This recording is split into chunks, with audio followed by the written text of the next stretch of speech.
नमस्कार.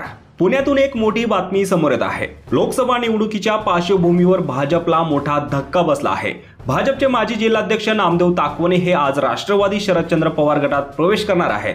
ताकवणे यांनी शरद पवार यांची पुण्यातील मोदी बागेत भेट घेऊन चर्चा केली आहे. त्यानंतर ताकवणे आज राष्ट्रवादी शरदचंद्र पवार गटात जाहीर प्रवेश करणार आहेत.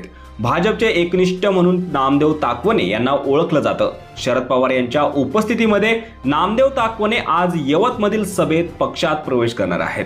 दरम्यान राहुल कुल यांच्यावर भीमा पाटस साखर कारखाना प्रकरणात नामदेव ताकवणे यांनी गंभीर आरोप केले होते. मात्र आता राहुल कुल हेच भाजपात आल्यानं नामदेव ताकवणे हे पक्षावर नाराज असल्याची चर्चा आहे.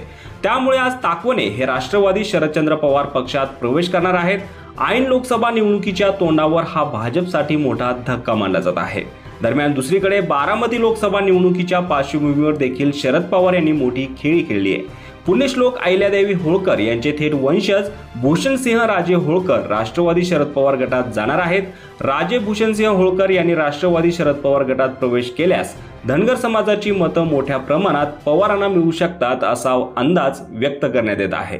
दरम्यान भूषणसिंह होळकर हे उपमुख्यमंत्री अजित पवार यांच्या संपर्कात होते अशी माहिती देखील समोर आली आहे. त्यांनी काही दिवसांपूर्वी मंत्री हसन मुश्रीफ यांच्यासोबत पत्रकार परिषद घेतली होती. मात्र ते आता शरद पवार गटात प्रवेश करणार आहेत. हा अजित पवार यांच्यासाठी धक्का मानला जात आहे.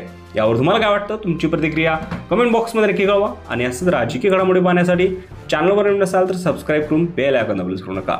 धन्यवाद.